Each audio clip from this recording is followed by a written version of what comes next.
The giant worm, now exposed to the open air, screamed and slithered upward, its hunger unbearable.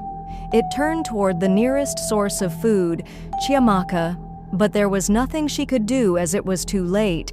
After watching these videos, you would never take any decision without thinking about it carefully. Please subscribe for more educative videos like this, and don't forget to comment where you are watching from. Chiamaka had always been a dreamer.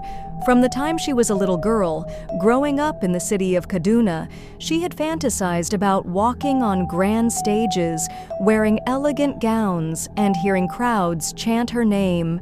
She was beautiful, tall, with a striking face, but fat. And that was what people always reminded her of. "Modeling is for slim girls," they would say. "You are pretty, but you don't have the body for it." But Chiamaka ignored them, refusing to let their words crush her dream. After completing her university education, she started considering a career in modeling. One day, she sat with her mother and shared her desire to contest in the Miss Nigeria beauty pageant. Her mother sighed, placing a gentle hand on her shoulder. "It is a good dream, my daughter," she said, "but pageantry is not for the faint-hearted. It is a tough world full of rejection and competition. And rejection, my dear, can be very painful. Maybe you should channel your energy somewhere else." But Chiamaka refused to be discouraged. If others could do it, why couldn't she? When it was time for her National Youth Service call, NYSC, she prayed to be posted to Lagos. She had heard that Lagos was the land of opportunities, a place where dreams could become reality. When the posting results came out, her heart pounded as she checked her name. She had been posted to Lagos. Chiamaka screamed with joy. This was it, a step closer to her dreams. Days later, Chiamaka arrived at the NYSC orientation camp, full of hope and excitement. She quickly made friends, but one person stood out: Bimpe. Bimpe was everything society said a model should be: slim, tall, with an effortless elegance. Heads turned whenever she walked past. One evening, as they sat under the shade of a mango tree, Chiamaka confided in Bimpe about her dream of becoming Miss Nigeria. Bimpe chuckled, shaking her head. "Chiamaka, I love your confidence, but beauty queens have to be slim. It's just the way it is." Chiamaka's heart sank, but she masked her disappointment with a smile. Bimpe, seeing her friend's determination, softened. "But there are different kinds of modeling. You may not fit the pageantry standard, but you can model for brands, commercials, and plus-size fashion. I know an agency that can help. Let me give you their contact." Chiamaka smiled, holding on to the card Bimpe handed her like a lifeline. Her days in the NYSC camp were filled with unforgettable moments. She participated in every competition her platoon signed up for, including the camp beauty pageants. She lost as expected, but she didn't let it break her spirit. Instead, she told herself, "One day I'll prove them all wrong." Weeks later, camp ended. Chiamaka and Bimpe were posted to different places for their primary assignments and departed ways. But Chiamaka carried with her the agency contact Bimpe had given her, and with it, a renewed sense of hope. She was now in Lagos, the city of dreams, and her journey was just beginning. Chiamaka stood in front of Ogi Modeling Agency, gripping the agency card Bimpe had given her. Her heart pounded against her chest. This was it, her first step into the world she had always dreamed of. She took a deep breath and walked in. The moment she entered, the entire room went silent. Dozens of tall, slim girls turned to look at her. Their eyes, ripped over her body, full of questions she could almost hear in their heads. What is she doing here? Does she know where she is? Chiamaka's confidence wavered, but she straightened her shoulders and kept walking. She refused to let their stares intimidate her. She had as much right to be here as anyone else. Ignoring their whispers and sneers, Chiamaka walked confidently to the registration desk. She picked up a pen and wrote down her name. Her hands trembled slightly, but she reminded herself why she was here. She had a dream, and she would go for it, no matter what. She found a seat at the far end of the waiting area, her hands clenched into fists. Some of the girls were whispering, throwing quick glances in her direction. Chiamaka ignored them. She had been underestimated her entire life. This was nothing new. Then, a slender girl with sharp cheekbones slid into the seat next to her. "I am Tenny," she said with a friendly smile. "First time here?" "Yes," Chiamaka replied, adjusting her dress. "I am a corps member and presently serving here in Lagos." Tenny chuckled. "Welcome to the jungle, my sister. Ogi holds open auditions every Thursday. I have been coming here for the past 3 months. It's tough, my dear. These girls will do anything to get picked. Hope you can deal." Chiamaka swallowed hard. She had no plan. She just had to make it through. Hours later, a stern-looking woman with a clipboard walked into the room. She called Chiamaka's name. Taking a deep breath, Chiamaka rose and walked into the audition room. 3 judges sat behind a long glass table, with Madame Ogi seated in the middle. The moment Chiamaka entered, Madame Ogi and the other judges exchanged glances, their eyes filled with amusement and confusion. "What is she doing here?" one of them muttered under her breath. Madame Ogi smirked. "Let's see what you've got," she said, her voice laced with sarcasm. "Walk for us." Chiamaka took a deep breath, squared her shoulders, and walked. She moved with grace, her confidence unwavering. But as she walked, the 3 women burst into laughter. Their mocking giggles echoed around the room.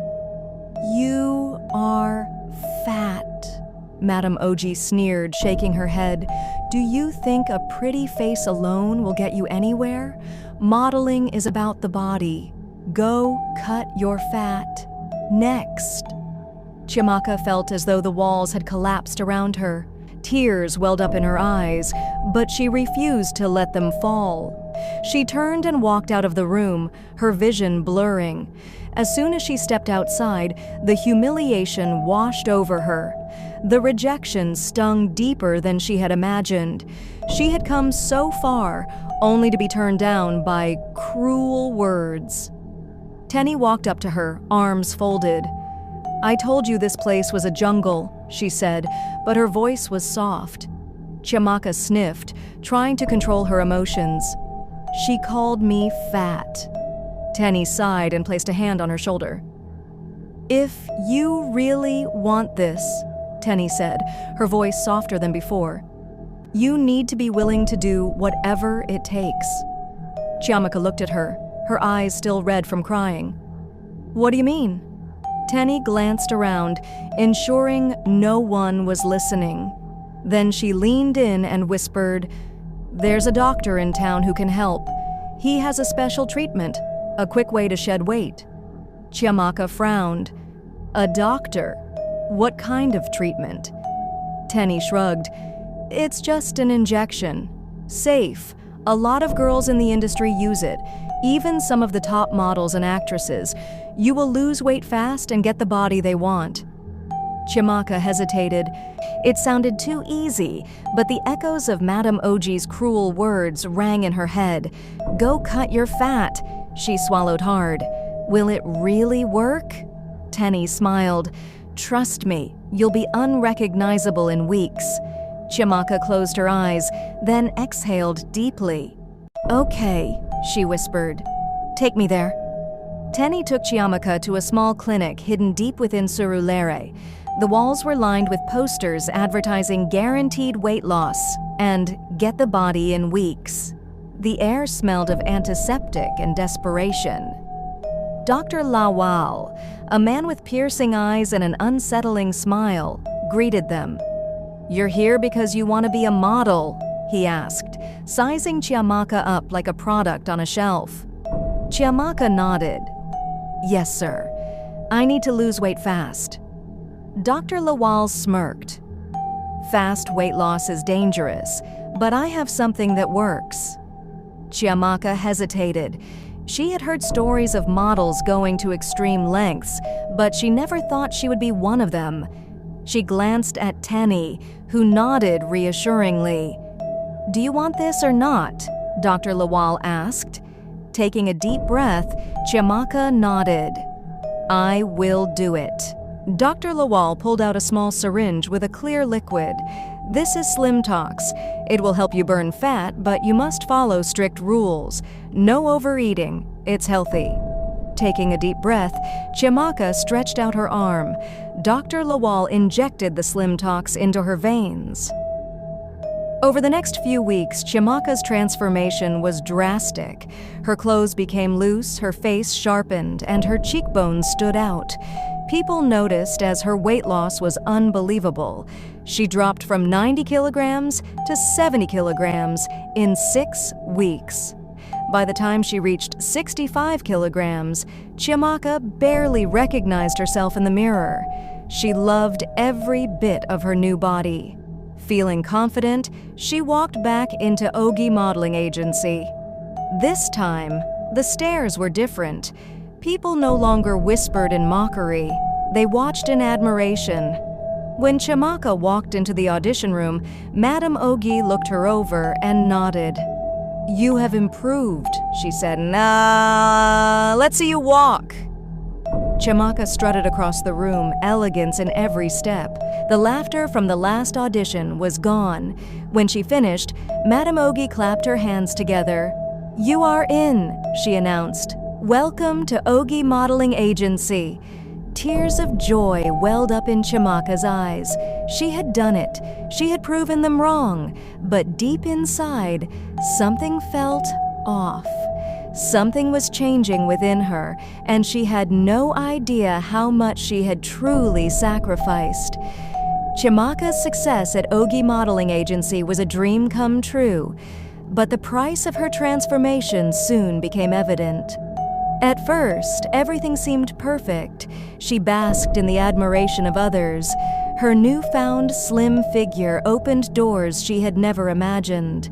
She was booked for her first runway show, and with every step she took down the catwalk, she felt unstoppable. However, beneath the surface, her body was suffering. The Slim Tox injection was stripping her of fat at an alarming rate, but that also left her feeling drained. She struggled to keep up with the agency's rigorous training sessions, feeling weaker with each passing day. One evening, while practicing her runway walk, she felt a sudden dizziness. The world spun, and before she knew it, she collapsed on the studio floor.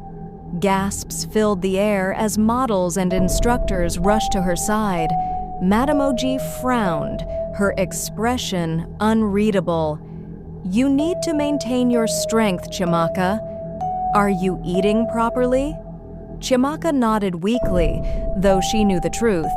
Her appetite had vanished, and no matter how much she tried to eat, food barely stayed down. The worst came one night when she stood before a mirror in her apartment. Her ribs were beginning to protrude. Dark circles shadowed her once bright eyes, and her skin had lost its glow. She barely recognized herself. A knock on the door startled her. It was Tenny. "You don't look well," Tenny said, stepping inside and looking her over. "Are you sure you're okay?" Chiamaka forced a smile. "I'm fine, just tired." Tenny hesitated. "I have seen it happen before. You need to slow down."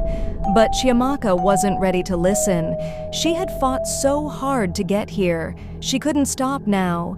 Days later, during an important photo shoot, her body finally gave out. As the cameras flashed, her vision blurred, and she collapsed unconscious. Chiamaka woke up in a small room, her body weak, her head pounding. The white ceiling above her blurred as she tried to sit up, but her limbs felt like lead. A soft beeping sound echoed in the sterile room. Her heartbeat, slow and erratic, monitored by a machine beside her bed. Dr. Lawal stood at the foot of the bed, his face unreadable. "You're lucky to be alive," he said. "Your body is shutting down. The Slim Tox injection is reacting negatively to your system. You cannot continue using it." Chiamaka's heart pounded. "I know, doctor, I can't stop now," she said, desperation thick in her voice. "I'm still growing in my career. I need this." Dr. Lawal sighed, rubbing his temples. "There is another option," he said finally. He walked over to his desk, pulled open a drawer, and took out a small wooden box. He placed it on the table, opening it slowly. Inside, nestled in soft cloth, was a small, pale egg. "This," he said, "is a tapeworm egg." Chiamaka frowned. "A tapeworm?" Dr. Lawal nodded. "It will help improve your appetite while maintaining a healthy weight. The tapeworm will consume excess calories, allowing you to eat moderately without gaining weight. In 6 months, it will be extracted from your system." Chiamaka barely hesitated. She picked up the egg from the box and examined it, her fingers trembling. She had come too far to let anything slip away now. Tenny, who had been sitting silently, gasped.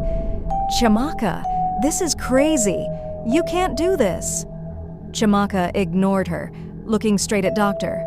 Lawal. "Will this keep me in shape?" she asked. Dr. Lawal nodded. "Yes, but you must be careful. If you overfeed it, it may grow too strong." Without another word, Chiamaka popped the egg into her mouth and swallowed it whole. Tenny covered her mouth in horror. "What have you done?" Chiamaka wiped her lips, her eyes burning with determination. "I just secured my future." Days later, Chiamaka was back at Ogi Modeling Agency, looking healthier but still trim. The agency welcomed her with open arms, oblivious to the dark secret lurking within her.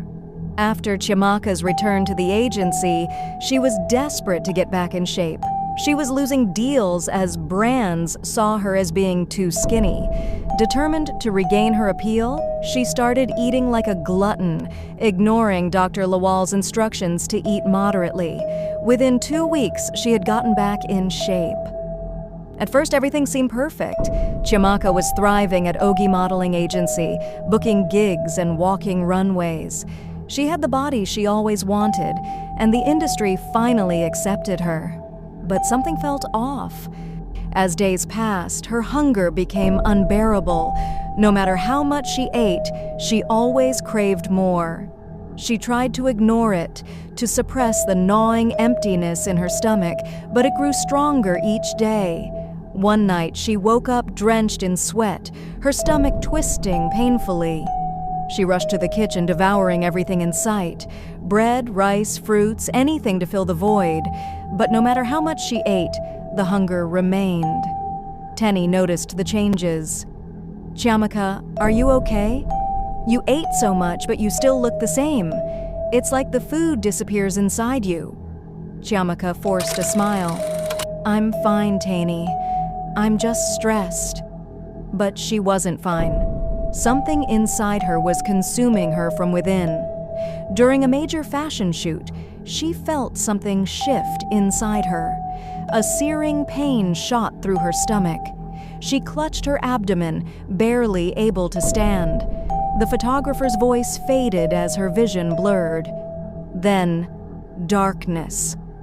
Chiamaka woke up in her apartment, sprawled on the floor, her body drenched in sweat. Tenny was hovering over her, fear in her eyes.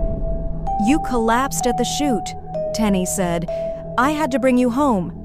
Chiamaka tried to sit up, but pain racked her body. She felt something move inside her, a wriggling sensation deep in her gut. Her breath hitched.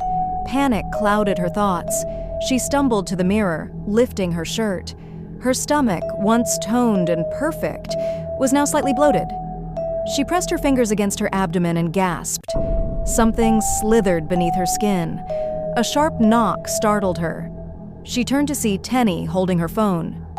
"Dr. Lawal has been calling," Tenny said.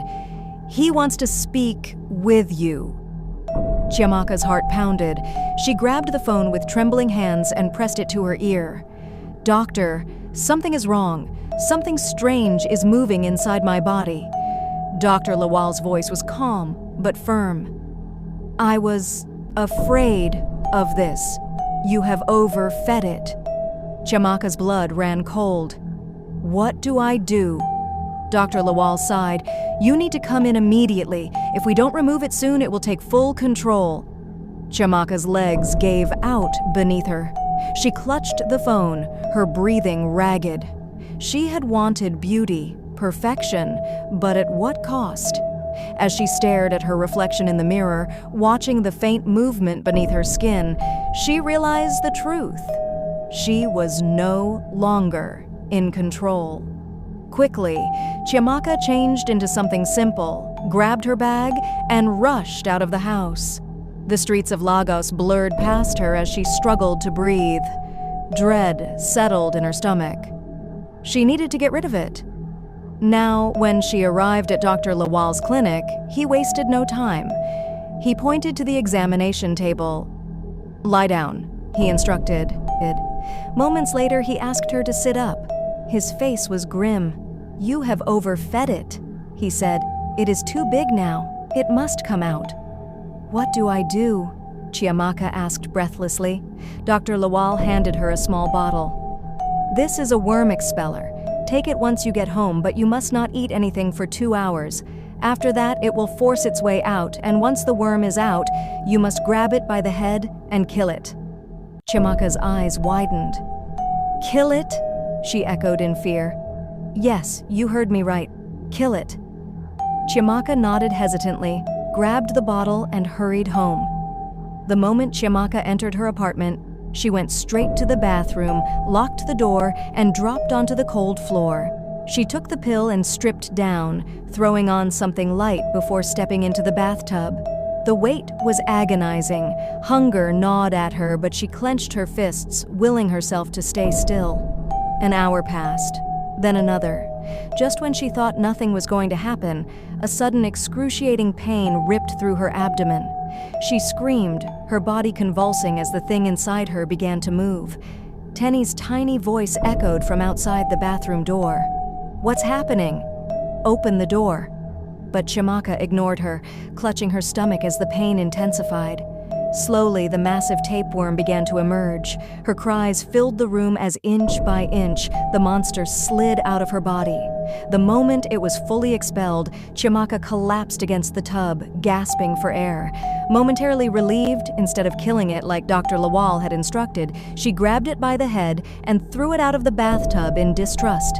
The giant worm, now exposed to the open air, screamed and slithered upward. Tenny, in full panic, slammed against the bathroom door. "Chiamaka, open up!" Finally, with all her strength, she forced the door open, then froze in horror. The monstrous tapeworm writhed on the floor, its soulless black eyes scanning its surroundings hungrily. Tenny's knees buckled, and before she could even scream, she passed out from the horror. In that moment, the worm found a new host. It slithered toward her, crept on her body, slowly disappearing into her open mouth. Chiamaka's tragic story is a chilling reminder that self-acceptance is key. Overindulgence and stubbornness is foolish. No dream is worth losing one's soul for, and in the pursuit of beauty or success, one must never sacrifice their health, sanity, or life. Share and subscribe for more informing and educative videos. Don't forget to comment where you are commenting from.